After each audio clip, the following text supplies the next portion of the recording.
ಹರಿ ಓಂ ಸರಸ್ವತೀ ನಮಸ್ತುಭ್ಯಂ ವರದೆ ಕಾಮರೂಪಿಣಿ ವಿದ್ಯಾರಂಭಂ ಕರಿಷ್ಯಾಮಿ ಸಿದ್ಧಿರ್ಭವತು ಮೇ ಸದಾ. ಆತ್ಮೀಯ ಮಂಗಳೂರು ಸಮಾಚಾರ ವಾಹಿನಿಯ ಸಮಸ್ತ ವೀಕ್ಷಕರಿಗೆ ವಿಶಿಷ್ಟ ವ್ಯಕ್ತಿಗಳ ವಿಶೇಷ ಸಾಧಕರ ಪರಿಚಯ ಮಾಲಿಕೆಯಲ್ಲಿ ನಾವು ಈಗ ಮಹಾಜನ ಸಂಸ್ಕೃತ ಕಾಲೇಜ್ ಹಿರಿಯ ಮಾಧ್ಯಮಿಕ ಶಾಲೆಯಲ್ಲಿರ್ತಕ್ಕಂಥ ಪ್ರೌಢಶಾಲಾ ವಿಭಾಗದ ಮುಖ್ಯೋಪಾಧ್ಯಾಯರಾದಂಥ ಶ್ರೀಯುತ ಶಿವಪ್ರಕಾಶ್ ಸರ್ ಅವರನ್ನು ವಿಶೇಷವಾಗಿ ಇದ್ದೇವೆ. ನಮಸ್ಕಾರ ಸರ್. ಇವತ್ತು ಈ ವಿಶಿಷ್ಟ ಸಾಧಕರ ಪರಿಚಯ ಮಾಲಿಕೆ ನಾವು ಮುಂದುವರಿಸ್ತಾ ಇದ್ದೇವೆ. ಆ ಹಿನ್ನೆಲೆಯಲ್ಲಿ ಈ ಮಹಾಜನರ ಸಂಸ್ಥೆ ಬಹಳ ಪ್ರಸಿದ್ಧವಾದ್ದು. ಮಹಾಜನ ವಿದ್ಯಾವರ್ಧಕ ಸಂಘದ ಅಧೀನದಲ್ಲಿ ನಡೀತಕ್ಕಂಥ ಈ ಸಂಸ್ಥೆಯ ಆಡಳಿತದ ಚುಕ್ಕಾಣಿಯಾಗಿ ಮುಖ್ಯೋಪಾಧ್ಯಾಯರಾಗಿ ಶಾಲೆಯನ್ನು ಸಮರ್ಥವಾಗಿ ನಿಭಾಯಿಸ್ತಕ್ಕಂಥ ನೀವು ನಿಮ್ಮ ಸಂಕ್ಷಿಪ್ತ ಪರಿಚಯವನ್ನು ನಮ್ಮ ವೀಕ್ಷಕರಿಗೆ ನೀಡಬೇಕಾಗಿ ವಿನಂತಿ. ಎಲ್ಲರಿಗೂ ನಮಸ್ತೆ. ನನ್ನ ಹೆಸರು ಶಿವಪ್ರಕಾಶ್ MK. ನಾನು ಮೂಲತಃ ಅಡೂರು. ಈಗ ಉದ್ಯೋಗ ನಿಮಿತ್ತ ಇಲ್ಲಿ ನಮ್ಮ ಸೂರಂಬೇಲೆ ಎಂಬಂಥ ಪ್ರದೇಶದಲ್ಲಿ ಒಂದು 6-7 ವರ್ಷದಿಂದ ವಾಸ ಆಗ್ತಾ ಇದ್ದೇನೆ. ಹಾಗೆ ಶಾಲೆಯ ಕುರಿತು ನನಗೆ ಹೇಳಿಕಿರುವ ವಿಚಾರಗಳು ಅಂದರೆ, ಈ ಶಾಲೆಯು ಬಹಳ ಪ್ರಸಿದ್ಧಿ ಪಡೆದಂಥ ಶಾಲೆ, ಶತಮಾನಗಳಷ್ಟು ಇತಿಹಾಸ ಇರುವಂಥ ಶಾಲೆಯಾಗಿರ್ತದೆ. ನಮ್ಮಲ್ಲಿ ಆರಂಭದಲ್ಲಿ ಸಂಸ್ಕೃತ ವಿದ್ಯಾಭ್ಯಾಸ ನಡೀತಾ ಇತ್ತು. ಆನಂತರ 1960 ದಶಕ ಆಗುವಾಗ ಅದು ಜನರಲ್ ಎಜುಕೇಷನ್ ಆಗಿ ಮಾರ್ಪಾಡು ಹೊಂದಿ ಈಗ ಕೇರಳ ಸರ್ಕಾರದ 1ರಿಂದ 12ನೇ ತರಗತಿಯವರೆಗೆ ವಿದ್ಯಾಭ್ಯಾಸ ಸಂಸ್ಥೆಯಾಗಿ ಇದು ಮುಂದುವರಿತಾ ಇದೆ. ಇದು ಬಹಳಷ್ಟು ಪ್ರಸಿದ್ಧಿ ಪಡೆದಿದೆ. ನಮ್ಮ ವೀರೇಶ್ವರ ಭಟ್ ಅವರು ಹೇಳಿದ ಹಾಗೆ ಈ ಪ್ರದೇಶದಲ್ಲಿ ಬಹಳ ಹಿಂದಿನ ಕಾಲದಿಂದಲೂ ಉತ್ತಮ ವಿದ್ಯಾಭ್ಯಾಸ ಕೊಡ್ತಾ ಬಹಳಷ್ಟು ಜಗತ್ತಿನಾದ್ಯಂತ ಇಲ್ಲಿ ಕಲಿತಂಥ ವಿದ್ಯಾರ್ಥಿಗಳು ಉತ್ತಮ ಪೊಸಿಷನಲ್ಲಿ ಓದ್ತಿದ್ದಾರೆ. ಖಂಡಿತ ಬಹಳ ಸಂತೋಷ. ನಿಮ್ಮ ಪರಿಚಯ ಬಾಲಿಕೆಯಲ್ಲಿ ನಿಮ್ಮ ಮನೆಯವರು, ನಿಮ್ಮ ಮಕ್ಕಳು, ನಿಮ್ಮ ವೈಯಕ್ತಿಕವಾದ ಪರಿಚಯವನ್ನು ಮಾಡಬೇಕಾಗಿದ್ದಂತೆ. ಸರಿ. ನಾನು ಇಲ್ಲಿ 1999ರಿಂದ ಅಧ್ಯಾಪಕನಾಗಿ, ಹೈಸ್ಕೂಲ್ ವಿಭಾಗದ ಅಧ್ಯಾಪಕನಾಗಿ ಸಮಾಜಶಾಸ್ತ್ರವನ್ನು ಕಲಿಸುತ್ತಾ ಸೇವೆ ಸಲ್ಲಿಸ್ತಾ ಇದ್ದೆ. ಆನಂತರ ಬಡ್ತಿ ಹೊಂದಿ 2021ರಲ್ಲಿ ಮುಖ್ಯೋಪಾಧ್ಯಾಯ ಬಡ್ತಿ ಹೊಂದಿ ಈಗ 2 ವರ್ಷಗಳು ಸಂದವು. ಸರಿ. ಹಾಗೆ ಈ ಶಾಲೆಗೆ ನಾನು ಮುಖ್ಯೋಪಾಧ್ಯಾಯನಾಗಿ ಬಂದ ನಂತರ ಹಲವಾರು ಬದಲಾವಣೆಗಳು, ಅದು ರಿಸಲ್ಟಿನ ಕ್ಷೇತ್ರದಲ್ಲಿ ಇರ್ಬೋದು, ಹಾಗೆ ಬಾಕಿ ಉಳಿದ ಕ್ಷೇತ್ರದಲ್ಲಿರ್ಬೋದು, ಎಲ್ಲ ಕ್ಷೇತ್ರದಲ್ಲಿಯೂ ಮಕ್ಕಳಿಗೆ, ಸಮಾಜಕ್ಕೆ ಉತ್ತಮ ಆಗುವ ರೀತಿಯಲ್ಲಿ ಹಲವಾರು ನಾವು ಒಂದು ಸಮೂಹ ಎಂಬ ದೃಷ್ಟಿಯಲ್ಲಿ ಪೇರೆಂಟ್ಸು, ಮ್ಯಾನೇಜ್ಮೆಂಟು, ಹಾಗೆ ಸಿಬ್ಬಂದಿ ವರ್ಗದವರು, ಶಾಲಾ ಅಧ್ಯಾಪಕ ವರ್ಗದವರು ಎಲ್ಲರೂ ಸೇರಿ ಹಲವಾರು ಪ್ರಯೋಜನಗಳು ಸಿಕ್ಕಿದೆ. ರಿಸಲ್ಟು ಉತ್ತಮ ಮಟ್ಟಿಗೆ ಹೋಗಿದೆ. ಹಾಗೂ ನಮ್ಮ ವಿದ್ಯಾರ್ಥಿಗಳು ರಾಜ್ಯ ಮಟ್ಟದಲ್ಲಿಯೂ ದೇಶೀಯ ಮಟ್ಟದಲ್ಲಿ, ಇತ್ತೀಚೆಗೆ ಇನ್ಸ್ಪೈರ್ ಅವಾರ್ಡ್ನಲ್ಲಿ ಒಂದು ಹುಡುಗ ದೇಶೀಯ ಮಟ್ಟದಲ್ಲಿ ರಾಷ್ಟ್ರಪತಿ ಭವನಕ್ಕೆ ಹೋಗಿ ಸ್ಪರ್ಧೆ ಮಾಡಿಕೊಂಡು ಅಲ್ಲಿ ಅದರ ಬಹುಮಾನವನ್ನು ಪಡೆದುಕೊಂಡು ಬಂದಿದೆ. ಹಾಗೆ ಹಲವಾರು ಕ್ಷೇತ್ರದಲ್ಲಿ ನಮ್ಮಲ್ಲಿ 100% ಈಗ ಕಳೆದ 2-3 ವರ್ಷದಿಂದ 100% ರಿಸಲ್ಟ್ ಬರ್ತಾ ಇದೆ. ಉತ್ತಮ A+, ಕಳೆದ ವರ್ಷ ಹೋಲಿಸಿದರೆ 29 ಮಂದಿ A+ ಪಡೆದು ಉನ್ನತ ವಿದ್ಯಾಭ್ಯಾಸ ಅರ್ಹತೆ ಆಗಿದ್ದಾರೆ. ಅದೇ ರೀತಿ ಎಲ್ಲ ಮಕ್ಕಳು ತೇರ್ಗಡೆ ಹೊಂದು ಒಳ್ಳೆಯ 100% ಫಲಿತಾಂಶ ಕೂಡ ಈಗ ಬರ್ತಾ ಇದೆ. ಉತ್ತಮ ಶಾಲೆ ಹಾಗೂ ಜನರಿಗೆ ಅಷ್ಟು ಮಾತ್ರ ಅಲ್ಲ, 2011ರಿಂದ ಇಲ್ಲಿ ಆಂಗ್ಲ ಮಾಧ್ಯಮ ಪ್ಯಾರಲ್ ಆಗಿ ಕನ್ನಡ ಮಾಧ್ಯಮಕ್ಕೆ ಹೊಂದಿಕೊಂಡು ಆಂಗ್ಲ ಮಾಧ್ಯಮ ಅಂತ ಹೇಳಿದರೆ ಕನ್ನಡ ಭಾಷೆಯನ್ನು ಉಳಿಸಿಕೊಂಡು ಕನ್ನಡ 2 ಲ್ಯಾಂಗ್ವೇಜ್ ಆಗಿ ಅದರಲ್ಲಿದೆ. ಅದ್ರ ಜೊತೆಗೆ ನಮ್ಮ ಊರವರ ಡಿಮಾಂಡ್ ಬಂದ ಕಾರಣ ಅದನ್ನು ಕೂಡ ಆರಂಭಿಸಿ ಅದು ಉತ್ತಮ ರೀತಿಯಲ್ಲಿ ಹೋಗ್ತಾ ಇದೆ. ತುಂಬ ಸಂತೋಷ. ನಿಮ್ಮ ಮನೆಯವರ ಹೆಸರು, ಅವರೇನು ಮಾಡ್ತಾರೆ, ನಿಮ್ಮ ಮಕ್ಕಳು ಮರಿ, ಅದು ಒಂದು ಹೇಳಿ. ಸರಿ. ನನಗೆ ಒಬ್ಬ ಮಗ ಇಲ್ಲೇ ವಿದ್ಯಾಭ್ಯಾಸ ಮಾಡ್ತಾ ಇದ್ದೇನೆ, 9ನೇ ತರಗತಿ. ಅದೇ ರೀತಿ ನನ್ನ ಧರ್ಮಪತ್ನಿಯವರು ಇಲ್ಲಿ ಉದ್ಯೋಗ ಮಾಡ್ತಾ ಇದ್ದಾರೆ. ಹೆಸರೇನು? ಶ್ರೀದೇವಿ ಎಂಬುದಾಗಿ. ಅದೇ ರೀತಿ ನನ್ನ ಅಣ್ಣ ತಮ್ಮಂದಿರು 3 ಜನ ನನಗೆ ಅಣ್ಣಂದಿರು, 2 ಜನ ಅಕ್ಕಂದಿರು. ಹಾಗೆ ಅವರೆಲ್ಲರೂ ಕೃಷಿಯು ಉದ್ಯೋಗ ಎರಡನ್ನೂ ಹೊಂದಿಕೊಂಡಿದ್ದಾರೆ. ಒಬ್ಬರು ಬಿಸ್ನೆಸ್ ಮಂಗಳೂರಿನಲ್ಲಿ, ಮತ್ತೊಬ್ಬರು ಮಂಗಳೂರು ಏರೋಸ್ಪೇಸಲ್ಲಿ ಅಧ್ಯಾಪಕ ವೃತ್ತಿಯನ್ನು ಮಾಡ್ತಾ ಇದ್ದಾರೆ, ಮತ್ತೊಬ್ಬರು ಬ್ಯಾಂಗ್ಳೂರಿನಲ್ಲಿ ಒಂದು ಕಂಪನಿಯಲ್ಲಿ ಉದ್ಯೋಗದಲ್ಲಿದ್ದಾರೆ. ಅದೇ ರೀತಿ ಅಕ್ಕನನ್ನು ಮ್ಯಾರೇಜ್ ಮಾಡಿ ಕೊಡಲಾಗಿದೆ. ಅವರು ಡಿಸ್ಟ್ರಿಕ್ಟ್ ಜಡ್ಜ್ ಆಗಿ ರಿಟೈರ್ಡ್ ಈಗ. ಮತ್ತೊಬ್ಬರು ಕೃಷಿಯಲ್ಲಿದ್ದಾರೆ, ಗುರುಕೆರೆ ಭಾಗದಲ್ಲಿದ್ದಾರೆ. ಹಾಗೆ ಒಂದು ಸಂತೃಪ್ತ ಹಿಂದಿನ ಕಾಲದಿಂದ ಒಂದು ಅವಿಭಕ್ತ ಕುಟುಂಬ ಆಗಿತ್ತು. ಈಗಿನ ಕಾಲಕ್ಕೆ ಹೊಂದಿಕೊಂಡು ಅಣ್ಣ ಕುಟುಂಬ ಆಗಿ ಮಾರ್ಪಾಡು ಹೊಂದಿದೆ. ತುಂಬ ಸಂತೋಷ. ಒಳ್ಳೆಯ ಮಾಹಿತಿಯನ್ನು ನೀಡಿದ್ದೀರಿ. ಈ ವಿದ್ಯಾಸಂಸ್ಥೆಯ ಬಗ್ಗೆ ಹೇಳುವಾಗ ವಿದ್ಯಾ ಮಂದಿರ, ವಿದ್ಯಾ ದೇಗುಲ ಎಂಬುದು ಸಮಾಜದ ಕೈಗನ್ನಡಿ. ಅದು ಸಮಸ್ತವಾಗಿ ಎಲ್ಲ ರೀತಿಯ ಸಾಂಸ್ಕೃತಿಕ ಕೇಂದ್ರ. ಅದು ಒಂದು ನಾಡಿನ ಅಭಿವೃದ್ಧಿಯ ಸಂಕೇತ ಅಂದರೆ ಅದು ಶಾಲೆ ಅಂದರೆ ಹಿಂದಿನ ಕಾಲದಲ್ಲಿ ಮದುವೆ ಸಹ ಆಗ್ತಿತ್ತು. ಅಂಥ ಅದ್ಭುತ ಶಾಲೆ. ಈ ಗುರುವಿಗಿರ್ತಕ್ಕಂಥ ಸ್ಥಳ ಅತ್ಯುನ್ನತವಾದ್ದು. ಗುರುವನ್ನು ಅದಕ್ಕೆ ಹೇಳ್ತೀವಲ್ಲ, ಯಾವತ್ತೂ ಗುರುವನ್ನು ನಾವು ಗೌರವಿಸಬೇಕು. ಇದು ಬಹಳ ಪ್ರಮುಖವಾದ್ದು. ಗುರುವಿನ ಗುಲಾಮನಾಗುವ ತನಕ ದೊರೆಯ ದಣ್ಣ ಮುಕುತಿ ಅಂತ ಹಿಂದಿನ ಕಾಲದಲ್ಲಿ ಹೇಳ್ತೇವೆ. ನಾವು ಈಗ ಹೇಳ್ತಾ ಇದ್ದೇವೆ ಗುರುವಿನ ಗುಲಾಮ ಆಗುವುದಲ್ಲ, ಗುರುವನ್ನು ಎಲ್ಲಿ ಗೌರವಿಸ್ತೀರಿ ಆಗ ಗುರಿ ತೋರಿಸಿದ ಗುರುವನ್ನು ಗೌರವಿಸಿದಾಗ ನಿಮ್ಮ ಗುರಿ ಸಾಫಲ್ಯ ಆಗ್ತದೆ ಎಂಬ ಮಾತನ್ನು ಹೇಳಿದ. ನೀವು ಮುಖ್ಯೋಪಾಧ್ಯಾಯರಾಗಿ ಬರೆದಿದ್ದೀರಿ. ಈ ಸಂದರ್ಭದಲ್ಲಿ ವಾಹಿನಿ ಪರವಾಗಿ ಅನಂತ ಅಭಿನಂದನೆಗಳನ್ನು ಸಲ್ಲಿಸ್ತಾ ಇದ್ದೀರಿ ಸರ್. ಜೊತೆಗೆ ನೀವು ಮುಖ್ಯೋಪಾಧ್ಯಾಯರಾಗಿ ಅಧಿಕಾರ ಸ್ವೀಕರಿಸುವಾಗ ನಿಮ್ಮ ಮನಸ್ಸಿನಲ್ಲಿ ಇದ್ದಂಥ ಯೋಚನೆಗಳೇನು? ನನ್ನ ಮನಸ್ಸಲ್ಲಿರುವುದು ನಮ್ಮ ಸಮಾಜಕ್ಕೆ ನಮ್ಮ ಸಂಸ್ಥೆಯಿಂದ ಆದಷ್ಟು ಪ್ರಯೋಜನ ಸಿಗಬೇಕು ಎಂಬುದು ಉದ್ದೇಶ. ಅದೇ ರೀತಿ ಈಗ ಒಂದೆರಡು ವರ್ಷಗಳಿಂದ ಅದು ನಮ್ಮ ಕಾರ್ಯವೈಖರಿಯೋ ನಮ್ಮ ಎಲ್ಲರ ಒಂದು ಸಮೂಹದಂಥ ಪ್ರಯತ್ನ ಎಂದು ಆಗಿರ್ಬೋದು ಏನೋ ಗೊತ್ತಿಲ್ಲ, ಹತ್ತಿರದ ಶಾಲೆಗಳಲ್ಲಿ ಮಕ್ಕಳ ಸಂಖ್ಯೆ ಕಡಿಮೆ ಆಗ್ತಿರೋ ನಮ್ಮಲ್ಲಿ ಹೆಚ್ಚಾಗ್ತಾ ಇದೆ. ಅಂದರೆ ಅದರ ಅರ್ಥ ಪೇರೆಂಟ್ಸ್ಗಳಿಗೆ ಮತ್ತು ಊರವರಿಗೆ ಇಲ್ಲಿಯ ನಡೆಯುವಂಥ ಕಾರ್ಯಕ್ರಮಗಳು ಬಹಳಷ್ಟು ಮೆಚ್ಚಿದೆ. ಇಲ್ಲಿಯ ವಿದ್ಯಾಭ್ಯಾಸ ಕಾರ್ಯಕ್ರಮ ಇರ್ಬೋದು, ಬಾಕಿ ಉಳಿದ ಕಾರ್ಯಕ್ರಮ ಇರ್ಬೋದು, ಎಲ್ಲವೂ ಒಂದು ನೀವು ಹೇಳಿದಾಗ ಒಂದು ಸಂಸ್ಕೃತಿ ಎಲ್ಲವನ್ನು ಸೇರಿಕೊಂಡು ಇಲ್ಲಿ ಹೋಗುವಾಗ ಹೆಚ್ಚಿನ ಹೆತ್ತವರು ಇಲ್ಲಿ ಮಕ್ಕಳನ್ನ ಕಳಿಸ್ತಾ ಇದ್ದಾರೆ. ನಮಗೀಗ ಓವರ್ ಸ್ಟ್ರೆಂತ್ ಅಂತ ಹೇಳ್ಬೋದು. ಆ ರೀತಿಯಲ್ಲಿ ಮಕ್ಕಳ ಸಂಖ್ಯೆ ಈಗ ಸದ್ಯಕ್ಕೆ ಇದೆ. ತುಂಬ ಸಂತೋಷ. ಯುವಕರೇ ದೇಶದ ಸಂಪತ್ತು, ಯುವಜನರನ್ನೇ ಅಭಿವೃದ್ಧಿ ಮಾಡಬೇಕು, ಯುವಕರೇ ದೇಶದ ಆಸ್ತಿ ಅಂತ ಮಾನ್ಯ ಪ್ರಧಾನಮಂತ್ರಿಗಳು ಅಲ್ಲಲ್ಲಿ ಹೇಳ್ತಾ ಇದ್ದಾರೆ. ಈ ಹಿನ್ನೆಲೆಯಲ್ಲಿ ಈ ಯೌವನದ ಕಾಲದಲ್ಲೇ ನೀವೊಂದು ಅಧಿಕಾರವನ್ನು ಪಡೆದಿದ್ದೀರಿ, ಬಹಳ ಸಂತೋಷ. ಯಾಕೆಂದರೆ ಯುವಕರಲ್ಲಿರ್ತಕ್ಕಂಥ ಒಳಗಿರ್ತಕ್ಕಂಥ ಹಲವು ಚಿಂತನೆಗಳು ಹೊರಬರಬೇಕು. ಆ ಹಿನ್ನೆಲೆಯಲ್ಲಿ ನಿಮಗೆ ಮೊದಲೇ ಅಭಿನಂದನೆ ಹೇಳಿದಾಗೆ ಈಗ ನೀವು ಒಬ್ಬ ಯುವಕರಾಗಿ ನಿಮಗೊಂದು ಜವಾಬ್ದಾರಿ ಇದೆ. ಈಗ ನೀವು ಇರ್ತಕ್ಕಂಥ ಸ್ಥಾನ ಒಬ್ಬ ಮುಖ್ಯೋಪಾಧ್ಯಾಯ ಅಂದರೆ ತಂದೆಯ ಸ್ಥಾನ. ಅದು ಮನೆಯಲ್ಲಿ ತಂದೆ ಇದ್ದಾಗೆ ಎಲ್ಲ ಮಕ್ಕಳಲ್ಲಿ ವ್ಯತ್ಯಾಸಗಳಿರ್ತವೆ, ಎಲ್ಲ ಬೆರಳುಗಳು ಸರಿ ಇಲ್ಲ, ಅವರನ್ನೆಲ್ಲ ಹೊಂದಾಣಿಸಿಕೊಂಡು ಎಲ್ಲರ ಸಹಕಾರವನ್ನು ತೆಗೆದುಕೊಂಡು ಎಲ್ಲ ವಿದ್ಯಾರ್ಥಿಗಳನ್ನು, ಪೋಷಕರನ್ನು, ಆಡಳಿತ ಮಂಡಳಿಯನ್ನು, ಸಾರ್ವಜನಿಕರನ್ನು ಎಲ್ಲ ಹೊಂದಾಣಿಸಿಕೊಂಡು ನೀವು ಕಾರ್ಯಚಟುವಟಿಕೆ ಮಾಡಬೇಕಾಗತ್ತೆ. ಈ ಹಿನ್ನೆಲೆಯಲ್ಲಿ ನೀವು ಯಾವ ರೀತಿಯ ಈ ಒಂದು ಅಧ್ಯಾಪಕರುಗಳ ಸಮೂಹದ ಸಹಕಾರವನ್ನು ಬಯಸ್ತಾ ಇದ್ದೀರಿ, ಪಡಿತಾ ಇದ್ದೀರಿ? ಆ ರೀತಿ ಹೇಳೋದಾದ್ರೆ ನಿಮಗೆ ಈಗ ಗೊತ್ತಿರ್ಬೋದು, ನೀವು ಅಧ್ಯಾಪಕ ವೃತ್ತಿಯಲ್ಲಿದ್ದರೆ ಇದರ ಬಗ್ಗೆ ಹೆಚ್ಚಿನ ಮಾಹಿತಿ ನಿಮಗೆ ಇರುತ್ತದೆ. ಅಂದರೆ ನಮ್ಮ ಶಾಲೆಯಲ್ಲಿ SRG ಮೀಟಿಂಗ್ಗಳು, ಮಕ್ಕಳ ಬಗ್ಗೆ ಅಭಿವೃದ್ಧಿಯ ಬಗ್ಗೆ ಏನೆಲ್ಲ ಬೇಕು ಅದರಲ್ಲಿ ನಾವು ಚರ್ಚಿಸಿ ಹಲವಾರು ಕಾರ್ಯಕ್ರಮ ರೂಪರೇಖೆಗಳನ್ನು ಪ್ಲ್ಯಾನಿಂಗ್ಗಳನ್ನು ಮಾಡ್ತೇವೆ. ಆ ಪ್ಲ್ಯಾನಿಂಗನ್ನು ಹೊಂದಿಕೊಂಡು ಸ್ಟ್ರಾಟಜಿ ಇಟ್ಟುಕೊಂಡು ಮಕ್ಕಳ ಅಭಿವೃದ್ಧಿಗಳನ್ನು ನಾವು ಮಾಡ್ತಾ ಇದ್ದೇವೆ. SRG ಮೀಟಿಂಗ್ಗಳು ಇತ್ಯಾದಿಗಳು, ಸ್ಟಾಫ್ ಮೀಟಿಂಗ್ಗಳು, ಹಾಗೆ ಮತ್ತು ಹೆತ್ತವರ ಮೀಟಿಂಗ್ಗಳು, PT ಅವರ ಮೀಟಿಂಗ್ಗಳು ಇದೆಲ್ಲ ಕರೆದುಕೊಂಡು ಸರ್ಕಾರದ ಆದೇಶದಂತೂ ನಾವು ಸೇರಿಕೊಂಡು ಬೇಕಾದ ಆ ಹೊಸ ಏನೆಲ್ಲ ನಮ್ಮ ಬದಲಾವಣೆಗಳು, ಹೊಸ ಆವಿಷ್ಕಾರಗಳು ನಾವು ಇಂಪ್ಲಿಮೆಂಟ್ ಮಾಡ್ತಾ ಇದ್ದೀವಿ. ಖಂಡಿತ. ಅಂದರೆ ಎಲ್ಲರ ಸಹಕಾರದೊಂದಿಗೆ ಪ್ರೀತಿಯಿಂದ ಗೆಲ್ತೇವೆ. ಯಾಕೆಂದರೆ ಪ್ರೀತಿಯೇ ದೇವರಂತೆ, ಪ್ರೀತಿಯಿಂದ ಸರ್ವರನ್ನು ಗೆಲ್ಲಿಕ್ಕೆ ಸಂಸ್ಥೆ ಅನ್ನೋದು ಮಹಾಜನರ ವಿದ್ಯಾಸಂಸ್ಥೆ. ಶತಮಾನವನ್ನು ಕಳೆದ ಈ ಶಾಲೆಯಲ್ಲಿ ಹಿಂದಿನಿಂದ ಇಲ್ಲಿಯವರೆಗೆ ನಾನು ಆಗ ಹೇಳಿದಾಗೆ ಕೈಯಾರ ಕಿನ್ನಂಡ್ರಿಗಳು ಅಭ್ಯಾಸ ಮಾಡಿರ್ತಕ್ಕಂಥ ಶಾಲೆ ಇದು. ಅದ್ಭುತಗಳಾದ ಪೆರ್ಲ ಕೃಷ್ಣ ಭಟ್ರು ಅಭ್ಯಾಸ ಮಾಡಿದ ಶಾಲೆ ಇದು. ನಮ್ಮ ದಿವಂಗತರಾದಂಥ ಇಲ್ಲಿಯ ಪ್ರಾಂಶುಪಾಲರಂದೇ ಪ್ರಸಿದ್ಧರಾದಂಥ ಅವರನ್ನು ಯಾವಾಗಲೂ ನಾವು ನೆನೆಸಬೇಕಾಗುತ್ತೆ. ಆ ದಿವ್ಯ ಚೇತನ ಒಳ್ಳೆಯದನ್ನು ಇಲ್ಲಿ ಬಿತ್ತಿ ಹೋಗಿದ್ದಾರೆ. ಖಂಡಿತವಾಗಿ ಅವರಂಥ ದ್ವಿತೀಯರಿದ್ದಂತಹ ಕುರಂಜಿ ವೆಂಕಟರಮಣಗೌಡರೇ ನನ್ನ ಸಂಸ್ಥೆಗಳಿಗೆ ಇದೇ ಶಾಲೆ ಪ್ರೇರಕ, ಇವರ ಅಡಿಕೆಯ ನನಗೆ ಕಾರಣ ಅಂತ ಹೇಳಿದಂಥ ಈ ಶಾಲೆಯಲ್ಲಿ ಅದ್ಭುತಗಳು ನಡೀತಾ ಇವೆ, ಸಾಂಸ್ಕೃತಿಕ ಸಮನ್ವಯತೆ ನಡೀತದೆ.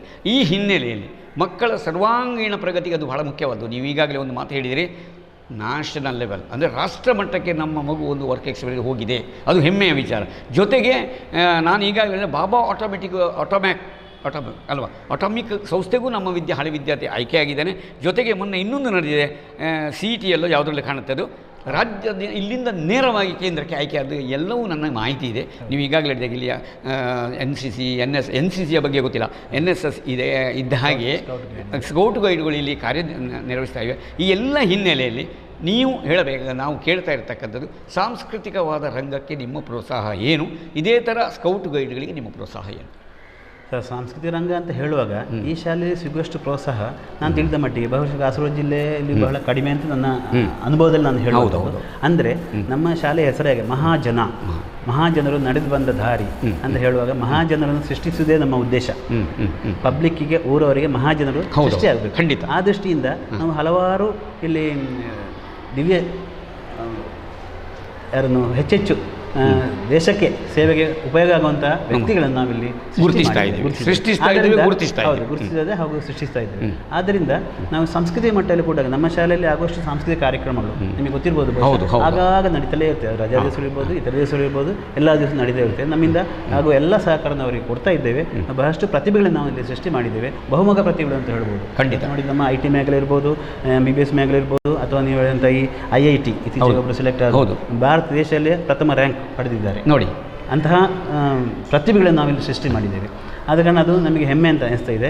ಆ ಪರಂಪರೆ ನಾವು ಬೆಳೆಸ್ತಾ ಇದ್ದೇವೆ. ಆದ್ದರಿಂದ ನಮಗೆ ಮಕ್ಕಳು ಊರವರು ಎಲ್ಲ ಆದಷ್ಟು ಜಾಸ್ತಿ ಬಂದು ಶಾಲೆಯ ಕೀರ್ತಿ ಉನ್ನತ ಹೋಗ್ತಾ ಇದೆ. ಇತ್ತೀಚೆಗೆ 2014 ನಮಗೆ ಮೊದಲು ಕಾಲೇಜ್ ಇತ್ತು, ಹಾಗೆ ಆ ಕಾಲೇಜು +2 ಆಗಿ ಕೂಡ ಮಾರ್ಪಾಡು ಹೊಂದಿ ಈಗ ಸೈನ್ಸ್ ಮತ್ತು ಹ್ಯುಮ್ಯಾನಿಟೀಸ್ ವಿಭಾಗವು ನಮ್ಮಲ್ಲಿ ನಡೀತಾ ಇದೆ. ಹಾಗೆ 1ರಿಂದ 12ರವರೆಗೆ ಸಾಮಾನ್ಯ 1350ಕ್ಕಿಂತಲೂ ಮಕ್ಕಳಿದ್ದಾರೆ ಇಲ್ಲಿ ಕಲಿತಾ ಇದ್ದಾರೆ. ನೋಡಿ, ತುಂಬ ಸಂತೋಷ. ವೀಕ್ಷಕರೇ ಕೇಳಿದ್ರಲ್ಲ, ಕೇರಳ ನಾಡು ಕಲೆಗಳ ಸಂಭ್ರಮದ ನಾಡಿದು, ಪಾರ್ಥಿಸುಬ್ಬನ ಊರಿದು ಅಂತ ನಾನು ಈಗಾಗಲೇ ಹೇಳಿದ್ದೇನೆ ಹಲವು ವಾಹಿನಿಗಳಲ್ಲಿ. ಈಗಲೂ ಪುನಃ ಹೇಳ್ತಾ ಇದ್ದೇನೆ, ಮಹಾಜನರ ವಿದ್ಯಾಸಂಸ್ಥೆಯ ಕೊಡುಗೆ ಉನ್ನತವಾದ್ದು, ಅಮೂಲ್ಯವಾದದ್ದು ಅಂತ ಹೇಳ್ತಾ, ನಿಮಗೆ ಗೊತ್ತಿರಲಿ, ಕೇರಳದಲ್ಲಿ ಇಲ್ಲೂ ಅಂಕಗಳು 10ನೇ ತರಗತಿಯವರೆಗೆ ಇಲ್ಲ. PUCಯಲ್ಲಿ ಅಂಕ ಮತ್ತು ಗ್ರೇಡ್ ಕೊಡ್ತಾ ಇದ್ದಾರೆ. ಆದರೂ SLCಯಲ್ಲಿ ಯಾವುದೇ ಸರ್ಟಿಫಿಕೇಟ್ಗಳು ನೀವು ಅಂಕಗಳನ್ನು ಕಾಣೋದಿಲ್ಲ. ಮಗುವಿನ ಸರ್ವತೋಮುಖವಾದ ಅಭಿವೃದ್ಧಿ. ಇವತ್ತು ನೋಡಿ NHS ಪೆರಡಲ್ಲಿ ನಡೀತಾ ಇದೆ ವಿಜ್ಞಾನ ಮೇಳ. ಅಂದ್ರೇನು, ಮಗುವು ತಾನು ಕಲಿತ ಆ ವಿದ್ಯೆ, ಪೂರ್ವ ಅವನ ಜ್ಞಾನದಲ್ಲಿರ್ಬೋದು, ಇನ್ನಿತರ ಕಲಿತ ವಿದ್ಯೆ ಮೇಲೆ ಅವನು ನಾಳೆ ಬದುಕು ಕಟ್ಟಬೇಕಂತಕ್ಕಂಥ ಹೊಸ ಶಿಕ್ಷಣ ನೀತಿ NEP ಅಂತ ಏನು ಹೇಳ್ತೀರಿ, ಅದು ಇಲ್ಲಿ ಈಗಾಗಲೇ ಅಳವಡನೆ ಆಗಿದೆ. ಇಲ್ಲಿ +2 ಸಿಸ್ಟಮ್ ಇದೆ, PUC ಇಲ್ಲ ಅನ್ನೋದನ್ನು ನಿಮ್ಮ ಗಮನಕ್ಕೆ ತರ್ತಾ, ನಮ್ಮ ಗೌರವಾನ್ವಿತರಾದಂಥ ಯುವಕರಾದರೂ ತಾನೊಂದು ಹುಮ್ಮಸ್ಸಿನಿಂದ ಆ ಒಂದು ಮುಖ್ಯೋಪಾಧ್ಯಾಯರ ಸ್ಥಾನ ವಹಿಸಿದ ಇವರು ಕಲೋತ್ಸವ ನಡೀತಿಲ್ಲಿ. ಆ ಕಲೋತ್ಸವದ ಒಬ್ಬ ಸಂಪೂರ್ಣವಾದ ನೇತೃತ್ವ ವಹಿಸಿದಂಥ ವ್ಯಕ್ತಿಯವರು. ಆದ್ದರಿಂದ ಆ ಹಿನ್ನೆಲೆಯಲ್ಲಿ ಅವರ ಅನುಭವವನ್ನು ನಾವು ಈಗ ಕೇಳೋಣ. ಸರಿ, 2017ರಲ್ಲಿ ಇಲ್ಲಿ ಉಪಜಿಲ್ಲಾ ಮಟ್ಟ ಕಲೋತ್ಸವ ನಡೀತು. ಅದೇ ರೀತಿ ಕಳೆದ ವರ್ಷ ಉಪಜಿಲ್ಲಾ ಮಟ್ಟ ಸೈನ್ಸ್ ಫೇರ್, ಈ ವರ್ಷ ಬದಿಯಕ್ಕೆ ನಡೀತಿದೆ ಅಂಥದ್ದು ಇಲ್ಲಿ ನಡೀತು. ಅದೇ ರೀತಿ ಅದಕ್ಕಿಂತ ಮೊದಲು ಹಲವಾರು ಕಾರ್ಯಕ್ರಮ ಇಲ್ಲಿ ನಡೆದಿದೆ. ಕಲೋತ್ಸವ ಸಂದರ್ಭದಲ್ಲಿ ಈಗ ನೀವು ಹೇಳಿದ ಹಾಗೆ ನಾನು ಅದರ ಪ್ರೋಗ್ರಾಮ್ ಕಮಿಟಿ ಚುಕ್ಕಾಣಿ ಹಿಡಿದಿದ್ದೆ. ಆಗ ನಮಗೆ ಸಾಮಾನ್ಯ 3000ಕ್ಕಿಂತಲೂ ಹೆಚ್ಚು ವಿವಿಧ ಶಾಲೆಗಳಿಂದ, ನಮ್ಮ ಉಪಜಿಲ್ಲೆಯ ವಿವಿಧ ಶಾಲೆಗಳಿಂದ ಬಂದು ಇಲ್ಲಿ 3000ಕ್ಕೂ ಹೆಚ್ಚು ಜನರು ಭಾಗವಹಿಸಿದ್ದಾರೆ. ಅದು ಅತ್ಯುತ್ತಮವಾದಂಥ ಒಂದು ಕಾರ್ಯಕ್ರಮ ನಡೆದಿತ್ತು. ಬಹಳ ಜನರಿಂದ ಮೆಚ್ಚುಗೆ ಬಂದು ನೀವೇ ನೋಡಿರ್ಬೋದು. ಅಂದರೆ ಸಾಮಾನ್ಯ ಒಂದು ದಿವಸ ಒಂದು 5,000 ರಿಂದ 8,000 ಜನರಿಗೆ ಇಲ್ಲಿ ಬಂದು ಕಾರ್ಯಕ್ರಮ ನಡೆದಿತ್ತು. ಎಲ್ಲ ತುಂಬ ಪ್ರತಿಭೆ ಸೃಷ್ಟಿಯಾಗಿ ಅವರು ಜಿಲ್ಲಾ ಮಟ್ಟದಲ್ಲಿಯೂ ರಾಜ್ಯ ಮಟ್ಟದಲ್ಲಿಯೂ ಹಾಗೆ ಭಾಗವಹಿಸ್ತಾ ಉತ್ತಮ ಬಹುಮಾನ ಪಡೆದುಕೊಂಡಿದ್ದಾರೆ. ಅಂಥ ಒಂದು ಕಾರ್ಯಕ್ರಮ ಕೂಡ ಇಲ್ಲಿ ಹಿಂದೆ ನಡೆದಿತ್ತು. ಹಲವಾರು ಅದಕ್ಕಿಂತ ಹಿಂದೆ ಮಾಡಿದೆ, ಶತಮಾನೋತ್ಸವ 2013 ನಡೆದಿದೆ. ಹಾಗೆ ತುಂಬ ಕಾರ್ಯಕ್ರಮ ನಡೆದು ಇಸ್ರೋದ ಅಧ್ಯಕ್ಷರು ಕೂಡ ಇಲ್ಲಿಗೆ ಬಂದಿದ್ದರು. ಅವರೊಂದು ಲೈಬ್ರರಿ ಒಂದು ಗಿಫ್ಟ್ ಅವ್ರನ್ನ ಕೊಟ್ಟು ಹೋಗಿದ್ದಾರೆ. ಅದೇ ರೀತಿ ನಮ್ಮ ಲೈಬ್ರರಿ ಕೂಡ ಹಾಗೆ ಬಹಳ ಹಳೆಯದಾದಂಥ ತಾಳೆಗರಿ ಓಲೆಗಳು ಇತ್ಯಾದಿಗಳು ನಮ್ಮ ಲೈಬ್ರರಿಯಲ್ಲಿದೆ. 10-15 ಸಾವಿರಕ್ಕಿಂತ ಜಾಸ್ತಿ ಗ್ರಂಥಗಳಲ್ಲಿ ಇದೆ. ಮಕ್ಕಳು ಅದರ ಪ್ರಯೋಜನ ಪಡೆಯುತ್ತಾ ಇದ್ದಾರೆ. ಖಂಡಿತ ಸರ್, ಭಾಳ ಸಂತೋಷ. ಇಲ್ಲಿ ಶತಮಾನೋತ್ಸವದಾಗ ನಾನಿದ್ದೆ. ಶತಮಾನಂ ಭವತಿ ಶತಮಾನ ಹೇಳಿ, ಅದೇ ಸಂದರ್ಭದಲ್ಲಿ ವಿದ್ಯಾರಂಗ ಕಲಾ ಸಾಹಿತ್ಯ ವೇದಿಯ ರಾಜ್ಯ ಮಟ್ಟದ ಅಲ್ಲಿ ಕಾಸರಗೋಡು ನಡೆದಾಗ ನಾನು ಅಲ್ಲಿದ್ದೆ. ಹಾಗಾಗಿ ನಾನು ಇದು ಸಣ್ಣ ಸೂಚನೆ, ಅಲ್ಲಿದ್ದೆ ಮಾತ್ರ, ಹೆಚ್ಚು ಇಲ್ಲಂತೆಲ್ಲ ಅನಿವಾರ್ಯ ಪ್ರಸಂಗ. ನನ್ನ ಮನೆ ಹಾಕಿ ಇವರ ಅದರಿಂದ ಅಧ್ಯಾಪಕಿಯಾಗಿ ಸೇವೆ ಸಲ್ಲಿಸ್ತಾ ಇರೋದು ಹೆಮ್ಮೆಯ ವಿಚಾರ. ಈಗ ಕೇಳ್ತಾ ಇರೋದು, ಒಬ್ಬಳು ಸಿನಿಮಾ ನಟಿ ಆ ಸಂದರ್ಭ ಇಲ್ಲಿ ಬಂದಿದ್ದಾರೆ. ಯಾರಂತ ಹೇಳ್ಬೋದಾ? ಕಾವ್ಯ ಮಾಧವ್. ನೋಡಿ, ಕೇಳಿದ್ರಲ್ಲ, ಕಾವ್ಯ ಮಾಧುರಿ. ಆ ಸಿನಿಮಾ ನಟಿ ಸಮೇತ ಈ ಶಾಲೆಗೆ ಬಂದು ಅಲ್ವಾ? ಕಾವ್ಯ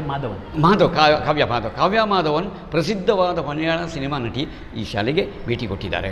ಅಷ್ಟು ಮಾತ್ರ ಅಲ್ಲ, ಈಗಾಗಲೇ ಹೇಳಿದಾಗೆ ಡಾಕ್ಟರ್ ವೀರೇಂದ್ರ ಹೆಗ್ಡೆ ಅವರು ಇಲ್ಲಿ ಭೇಟಿ ಕೊಟ್ಟಿದ್ದಾರೆ. ಅವಿನಾಭಾವ ಸಂಬಂಧ ಇದೆ, ಆಗಲೇ ಹೇಳಿದ್ದೇನೆ. ಹೀಗೆ ಜನರ ವಿದ್ವತ್ಪೂರ್ಣವಾದ ಶಾಲೆಯಲ್ಲಿ ನಾವಿದ್ದೇವೆ. ಈಗ ಸಮಯದ ಅವಕಾಶ ಕಡಿಮೆ ಇರೋ ಕಾರಣ ಒಂದು 2 ಮಾತ್ರ ನಾನು ಅದನ್ನು ಸಂಪೂರ್ಣಗೊಳಿಸಲಿಕ್ಕೆ ಪ್ರಯತ್ನಿಸ್ತಾ ಇದ್ದೇನೆ.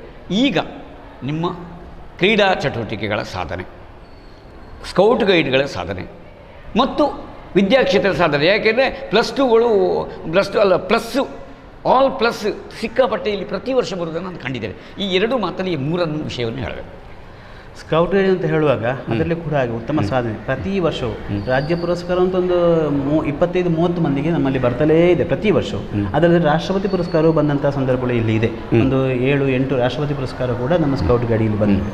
ಅದೇ ರೀತಿ ಇದಕ್ಕೆ ಸಮಾನವಾಗಿ ಹೈಯರ್ ಸೆಕೆಂಡರಿ ವಿಭಾಗದಲ್ಲಿ ಕೂಡ ಈಗ NSS ಅಂತ 2 ವರ್ಷದಿಂದ ಪ್ರಾರಂಭ ಮಾಡಿಯಾಗಿದೆ. ಅದು ಕೂಡ ಉತ್ತಮ ರೀತಿಯಲ್ಲಿ ಸೇವೆ ಸಲ್ಲಿಸಿದೆ. ಮಕ್ಕಳನ್ನು ಪ್ರತಿಭೆಯನ್ನು ಗುರುತಿಸಿಕೊಂಡು ಜೊತೆಗೆ ಅವರ ಶೈಕ್ಷಣಿಕ ಜೊತೆಗೆ ಇತರ ಚಟುವಟಿಕೆ ಕೂಡ ಉತ್ತಮ ರೀತಿಯಲ್ಲಿ ನಡೆಸ್ತಾ ನಾವು ಹೋಗ್ತಾ ಇದ್ದೇವೆ. ಅದರ ಫಲಗಳು ನಮಗೆ ಕಾಣ್ತಾ ಇದೆ, ಊರಿನಲ್ಲಿ ಪತ್ರಗಳಲ್ಲಿ ಬರ್ತಾ ಇದೆ, ನೀವು ನೋಡಿರ್ಬೋದು. ಹಾಗೆ ಈ ಶಾಲೆ ಒಂದು ಮಾದರಿ ಶಾಲೆಯಾಗಿ ರೂಪುಗೊಂಡು ಮುಂದುವರಿತಾ ಇದೆ. ಈ ಹಿನ್ನೆಲೆಯಲ್ಲಿ ಸ್ಕೌಟ್ ಗೈಡ್ ಆಗಿರ್ಬೋದು, ಕ್ರೀಡಾ ಅಧ್ಯಾಪಕರಾಗಿರ್ಬೋದು ಮತ್ತು ಇನ್ನಿತರ ಅಧ್ಯಾಪಕರು, ಅವರುಗಳ ಸೇವೆ, ಕೃಷಿ ಉಂಟು, ಹೇಗೆ ಏನು ಹೇಳ್ತೀರಾ?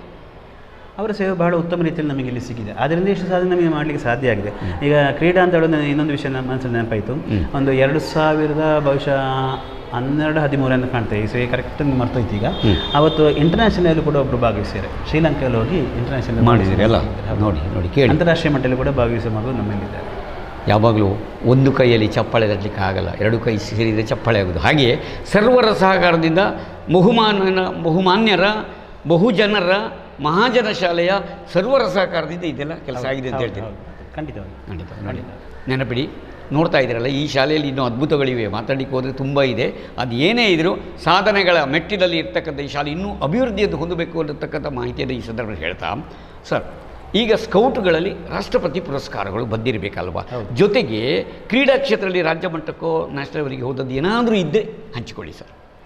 ಅದೇ ಇತ್ತೀಚೆಗೆ ಶ್ರೀಲಂಕಾಕ್ಕೆ ಅಂದರೆ ಒಂದು 7-8 ವರ್ಷದ ಹಿಂದೆ ಶ್ರೀಲಂಕಾ ಒಂದು ಮಗು ಹೋಗಿ ಸ್ಪರ್ಧೆ ಮಾಡಿ ಇಂಟರ್ನ್ಯಾಷನಲ್ ಕೂಡ ಭಾಗವಹಿಸಿ ಬಂದಿದ್ದಾರೆ. ಅದು ನಮಗೆ ಬಹಳ ಸಂತೋಷವಾದ ಖಂಡಿತ ಒಂದು ವಿಚಾರ.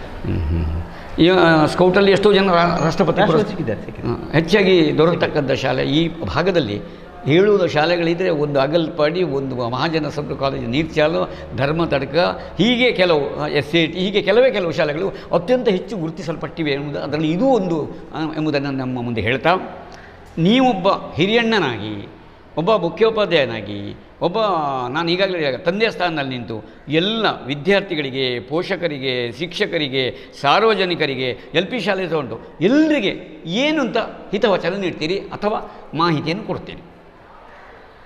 ನಮ್ಮ ಹಿತವಚನ ಅಂದರೆ ನಮ್ಮ ಸಾಧನೆ ಇನ್ನಷ್ಟು ನಮಗೆ ಇಲ್ಲಿ ತೃಪ್ತಿರಲ್ಲ, ನಾವು ಇನ್ನೂ ಕೂಡ ಇದನ್ನು ಹೆಚ್ಚು ಮುಂದುವರಿಸ್ತಾ ಇನ್ನೂ ಶಾಲೆಯ ಕೀರ್ತಿ ಪತಾಕೆ ಉನ್ನತಕ್ಕೆ ಏರಿಸುವುದೇ ನಮ್ಮ ಉದ್ದೇಶ ಆಗುತ್ತೆ. ಇದಕ್ಕೆ ಹೊಂದಿಕೊಂಡು ನಾವು ಮ್ಯಾನೇಜ್ಮೆಂಟು ಇವಾಗ ಎಲ್ಲರೂ ಸೇರಿಕೊಂಡು ಕಾರ್ಯರೂಪವನ್ನು ಮಾಡ್ತಾ ಇದ್ದೇವೆ. ಅದಕ್ಕೆ ನಿಮ್ಮೆಲ್ಲರ ಸಹಕಾರ, ಪ್ರತಿಯೊಬ್ಬರ ಸಹಕಾರ ಬೇಕು ಅಂತ ಕೇಳುತ್ತಾ ಅದು ಮಾತು. ತುಂಬ ಸಂತೋಷ.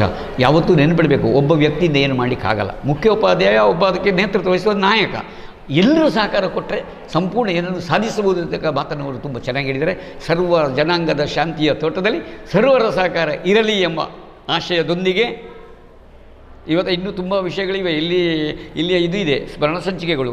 ಆ ಸ್ಮರಣ ಸಂಚಿಕೆಗಳಿಗೆ ಏನಾದರೂ ಬಹುಮಾನ ಬಂದಿದೆ ನನಗೆ ಗೊತ್ತಿಲ್ಲ, ಯಾಕೆಂದರೆ ಸ್ಮರಣ ಸಂಚಿಕೆ ನಡೀತಾ ಇದೆ, ಮಧ್ಯಾಹ್ನದ ಊಟದ ವೈಭವ ಇದೆ, ಎಲ್ಲರಿಗೂ ಊಟ ಸಿಗ್ತದೆ, ಅದು ಶಾಲೆಗಳಲ್ಲಿ ಎಲ್ಲ ಕಡೆ ಸಿಗ್ತಾ ಇದೆ. ಆ ಹಿನ್ನೆಲೆ ಮತ್ತು ಇಲ್ಲೊಬ್ಬರು ವರದಿಗಾರರೇ ಇದ್ದಾರೆ, ಈ ಶಾಲೆಯಲ್ಲೇ ಇದ್ದಾರೆ, ರವಿಶಂಕರ್ ದೊಡ್ಡಮಾಣಿ ಅಂತ ಕಾಣುತ್ತೆ. ಎಲ್ಲ ರೀತಿಯ IT ಸಾಧನಗಳನ್ನು ಕೊಡ್ತಾ ಇದ್ದಾರೆ. ಮತ್ತು ಬಾಕಿ ಸರ್ಕಾರದ ವಿಧಾನದಲ್ಲಿ ಹೇಳಿದರೆ ಎಂಥದ್ದು ಕುಟ್ಟಿ ಪೊಲೀಸ್ ಇರ್ಬೋದು, ಮತ್ತು ಲಿಟಲ್ ಕೈಟ್ ಇರ್ಬೋದು, ಎಲ್ಲವೂ ಇಲ್ಲಿ ಇದೆ. ಎಲ್ಲ ಶಾಲೆಯಲ್ಲಿದ್ದಾಗ ಇಲ್ಲೂ ಇದೆ. ಆದರೆ ಅತ್ಯುತ್ತಮವಾದ ಶಾಲೆಗಳಲ್ಲಿ ಇದು ಒಂದಾಗಿದೆ ಎಂಬುದನ್ನು ತಮ್ಮ ಮುಂದೆ ಗಮನಿಸ್ತಾ, ಎಲ್ಲರಿಗೂ ಈ ಸಂದರ್ಭದಲ್ಲಿ ಇನ್ನೇನಾದ್ರು ಹೇಳಲಿಕ್ಕಿದ್ರೆ ಹೇಳ್ಬೋದು, ಇಲ್ಲ ನಾವು ಇಲ್ಲಿಗೆ ಮುಕ್ತಾಯವನ್ನು ಮಾಡೋಣ. ಬಹಳ ಸಂತೋಷ, ಯಾಕಂದರೆ ಅವರಿಗೆ ತುರ್ತು ಇದೆ. ಈ ಸಂದರ್ಭದಲ್ಲಿ ಅವರಿಗೆ ನಮ್ಮ ವಾಹಿನಿಯ ಪರವಾಗಿ ವಂದನೆಗಳನ್ನು ಅರ್ಪಿಸ್ತಾ ಕಾರ್ಯಕ್ರಮ ಮುಕ್ತಾಯ ಮಾಡ್ತಿದೆ. ಎಲ್ಲರಿಗೂ ನಮಸ್ಕಾರ.